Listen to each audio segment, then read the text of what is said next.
Senua finds a unique courage to keep pushing forwards on her quest, no matter what. She sees the world differently to those around her and faces challenges others would avoid. When driven so strongly by one powerful purpose, she will do anything to rid the world of the darkness. This is her life's mission, and she will not stop until she fulfills her quest. My name is Eddie, and I have lived with psychosis for most of my life. To me, psychosis means living in a different reality.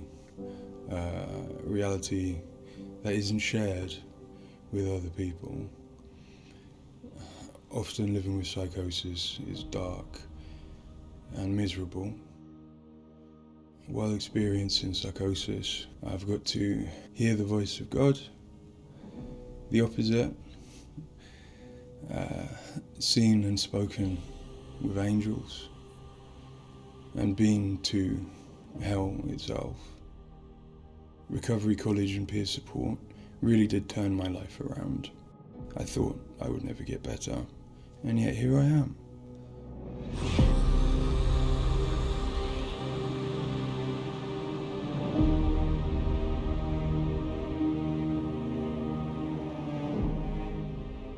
The things that Senua experiences in Hellblade are very similar to some of my own experiences. She lives in a reality that other people might find hard to understand. She sees significance in symbols, in meeting people, in all sorts of things that are going on around her. Senua is experiencing an altered state of reality which would be very hard to understand without having experienced it yourself or playing Hellblade.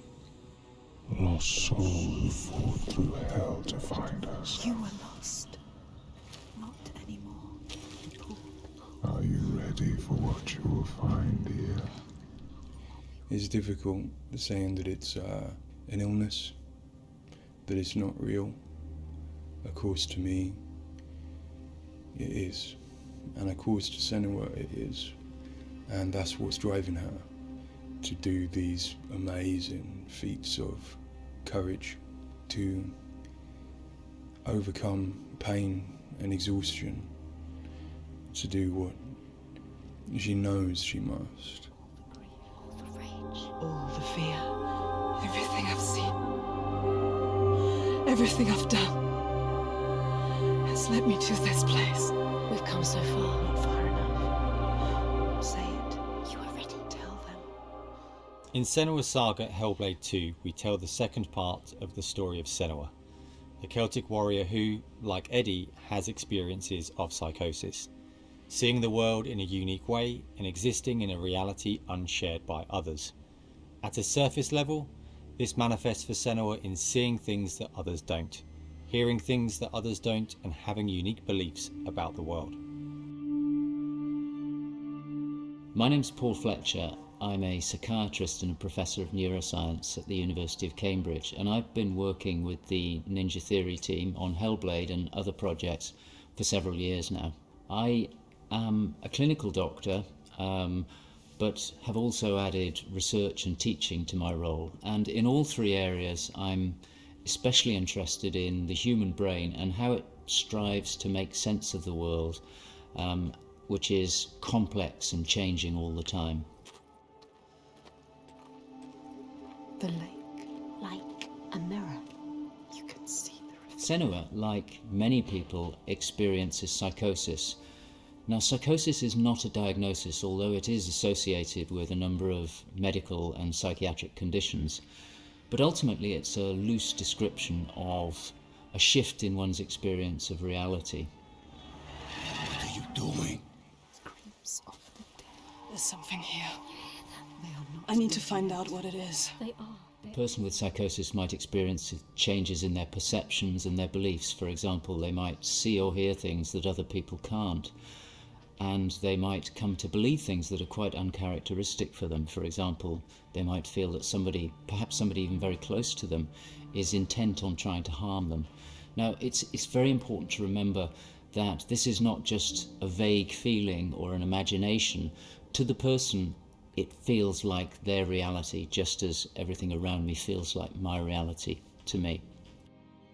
I, like many people, feel that in order to even begin to understand psychosis, we have to start with thinking about how the brain works in general, how it makes sense of the world around it. And when we do that, we're repeatedly confronted with evidence that actually it doesn't just rely on the evidence of our senses, but it actually relies on what it already knows, on its predictions, its anticipations, and its expectations. Your voices. Now that might seem like a defect. After all, why would we want to rely on what we already know rather than what the world is telling us? But if we did act simply as passive receivers, we would be completely swamped. We'd be like a newborn infant trying to make sense of the colours and shapes without any way of having a framework to try and understand those colours and shapes. Our senses are bombarded with information from the world that's rapid, it's intensive, it is noisy, ambiguous, unreliable. And if we were to try and make sense of that without imposing patterns and expectations, then it would be like trying to assemble a multi-dimensional jigsaw without knowing what the picture was on the box. Many of us think that the brain ultimately is an organ that makes predictions. It craves patterns and associations in order to make sense of the world. And without that, we are confronted with a feeling of uncertainty, of anxiety, of distress, even of fear. They're calling. Something is drawing. Where do these predictions come from? Many of them are actually embedded in the structure of our brain, probably wired there by evolution. Many of them come from our earliest experiences as babies, trying to make sense of this new world that we're born into. Many come from our early childhood experiences, from what we learn from others and how we interact with others, from our parents, our teachers, our friends.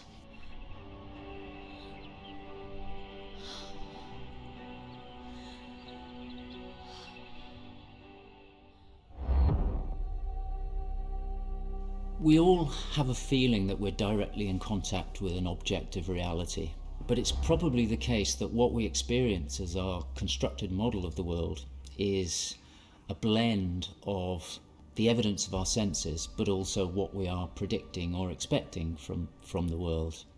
So this blend exists in a very fine and delicate balance, and the weighting of that balance probably varies a great deal across different individuals. But crucially, this balance is what determines how we experience and interpret and act upon the world. And some of them are embedded in shared experiences with others, our society, our culture, our arts, even our religions and our mythologies. So for the most part, this works very well for us and enables us to make sense of the world, but it's also, being a delicate balance, it can be shifted, and it's very easy, even under the most normal day-to-day circumstances, to deviate from objective reality. A good example of this is the hollow mask illusion. All of us are familiar with a mask. We know that it depicts a face and that the inside is hollow. But when we see the mask rotating round and we see the hollow side, there is a deeper prediction, probably embedded in our brain, that facial features tend not to be hollow, that they stick out. And this deeper prediction can override our knowledge that the mask is hollow and make us actually perceive the face as sticking out at us. Despite what we know, the deeper predictions will override this. So for me and many in my field, perceptual illusions like this, which are very common, are really interesting because they tell us something fundamentally about how the brain is making sense of reality using its predictions. But more than that, for me, it's very interesting because it begins to give us a sense of how psychosis might begin to emerge. Psychosis is this experience of an altered internal construction of one's reality. And it seems feasible that this is dependent upon this balance I've talked about between predictions and evidence. And it is probably the case that some people tend to weight their predictions more heavily. This, in many circumstances, is advantageous because it means that they can discern patterns and associations that perhaps other people can't. But if that balance was shifted further by different circumstances, then it may well be that they begin to construct a reality that doesn't accord with the world around them.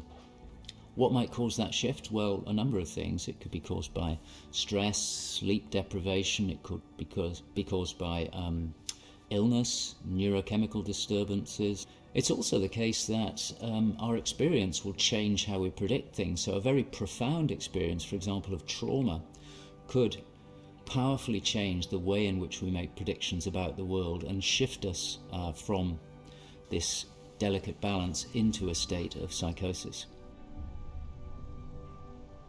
In the case of Senua, we know that from an early age she was able to discern patterns and associations that perhaps other people couldn't.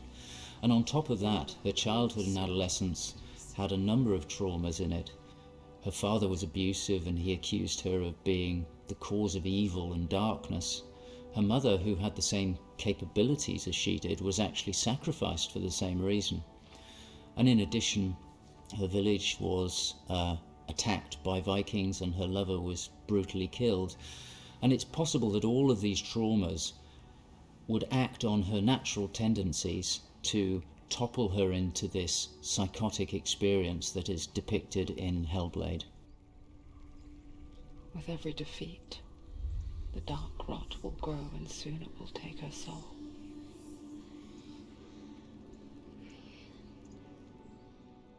In Hellblade Senua'S Sacrifice, we find Senua discovering and understanding her experiences. They're relatively new to her, and the pain and torment feels at its most acute. Having travelled to a new place, with a mind full of her trauma and truth stories of the Vikings, she embarks on a journey of coming to terms with what has happened in her life. Ultimately, rather than finding the unachievable certainty of rescuing Dillion, she achieves certainty in the realisation that Dillion is gone forever. She learns to accept his death, and in turn her experiences of psychosis. Even in darkness, the wonder and the beauty of this world never leaves us. It is always there, waiting to... In Senua'S Saga, we find Senua at a different place on her physical and mental journey. Empowered with the sense that she has overcome her own darkness, she's now compelled to follow a new quest, to save her people from that same darkness. You smell their fear. He's here. Death is coming. Look at the bones. Death is coming for Look at the you. bones. That's going to be you. That's going to be everyone. In Sacrifice, Senua'S psychosis is acute and all-consuming. She is preoccupied and absorbed by her experiences. To some extent, she is enveloped and enslaved by the darkness. She cannot ignore her voices and visions. She's totally committed to the quest within her altered reality. In Saga, there has been some resolution to this. There's no miracle recovery. She still experiences the voices and visions. She still has a changed reality. But the balance of power has shifted. She is the one who is able to be in control. She's able to resist and challenge the voices. She's able to make decisions that much more clearly reflect her own goals. They see through your lies, and I will show them how to see as I do. I will not appease your gods. I will destroy them. And in addition, in Saga, she is able to encompass the reality of others. She sees them for the constructions that they are, and she is able to interact with them, and I think that's a very powerful change and a very important area to explore. They have lost everything. In Saga, we've had the opportunity to explore the next phase of Senua'S mental health journey, one where she's come to a place of understanding, but where she and us as creators have new challenges to overcome. Where Senua'S belief system will clash with that of others, her experiences will play out in the presence of people who don't share her perspective, and where she feels a new sense of power in being chosen for the quest, but also a new weakness, bowing underneath the weight of responsibility that sits on her shoulders. Wait.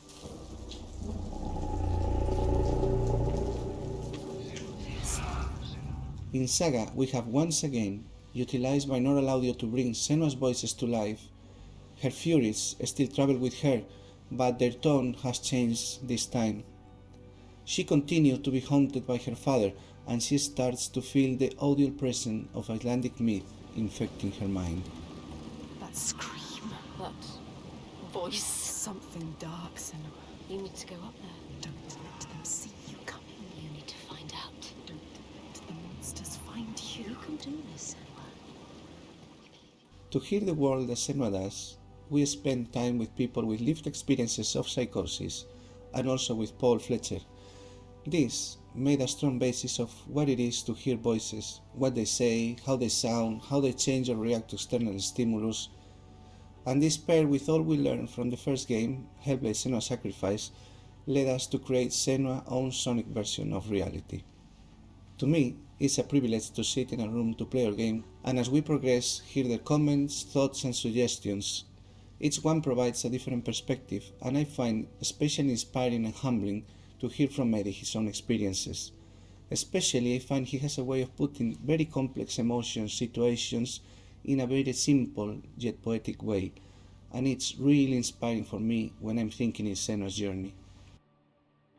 We use binaural audio to bring 3D space in the headphones. This allows to experience the voice hearing and other sounds with a physical sense. Also extremely important is the performance of the voices, and for that we have been collaborating with Helen and Abby, our Fúrias. They are the most prominent voices of Senua.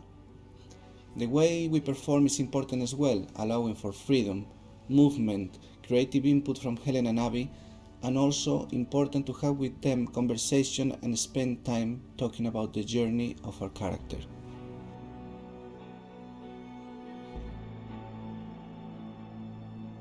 There is a lot of time gone into experimentation, so every sound in the game is connected in some way with the emotion that Senua is experiencing as she travels through Iceland, from the sounds of the nature to some of the musical moments.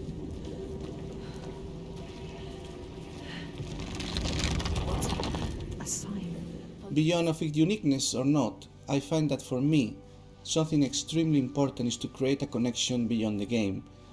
So in understanding Senua'S own reality and going on a journey with her, I hope our players will understand better how people experience reality different, and in doing so, I feel, we break those walls that keep us distant and lonely. My brothers used to come here to practice fighting. Sneak out. Follow them. For Saga, in order to bring Senua'S experiences of hallucinations to life, it was very important for us to listen to people's real lived experiences. It was then a case of thinking about how Senua'S world and reality might look when faced with these types of examples. This would have been impossible without Paul Fletcher and amazing people like Eddie and Kathy, who've been so open and honest about what they have been and do go through on a day-to-day basis. I think it takes real strength to be able to talk about such personal things to a new group of people. On the visual side, we have lent into things like repeating fractal geometry shapes, cymatic patterns, with lighting and post-processing changes to all help reflect the current feelings of Senua. And hopefully, when combined with the audio and gameplay, the player will get a sense of what we are aiming to achieve. was just like before. No, this cannot happen again. You couldn't do anything. We have to stop it happening. Face it. You need to face it. Focus. You need to look at it. In Sacrifice, we saw a story of Senua'S suffering at the hands of her experiences. In Saga, we're telling a more nuanced story of the next step on her journey. One where she has found a greater balance, but where her experiences are just as strong. Where rather than being a victim to her experiences of psychosis, she is driven by them, on a path that only she sees. Bringing sin with you. The gods cannot be killed. One thing that I find very exciting in Saga is that there's an attempt to explore something that is really neglected in my field, which is the experience of a dual reality that some people have. People who have had Senua'S types of experience have spoken to me about this, feeling that they have their own reality, but they also recognize the reality that others experience, and it can be very confusing, it can be disorientating. And it's exciting to me that the game contains an explicit attempt to portray this experience of dual realities, and I think it'll be very interesting to see how people respond to that. It's amazing what has been done and what's been portrayed. I think it's really difficult to turn words into what other people might be seeing, but I think I'm always blown away by what Ninja Theory come up with for their games, and I'm really stunned at the quality of, you know, the things that she sees and the sounds of the voices that she has. I think they're pretty realistic. She's getting closer. Yes, she can feel it. I hope that the game will help people who maybe don't understand psychosis or don't know very much about it to start with. I think by experiencing some of what they will do in the game, I think it brings to life a little bit of what it's like to have psychosis, and I think hopefully people will learn from it. Now I'm working as a peer support worker, and what that means is that in my case, in the job that I have in my role, it means that I go to see my people, to see my peers. We talk about how things have been. The way that Hellblade has captured the experience of psychosis is nothing like I've ever seen before, in terms of its realism, in terms of its fairness to people like me.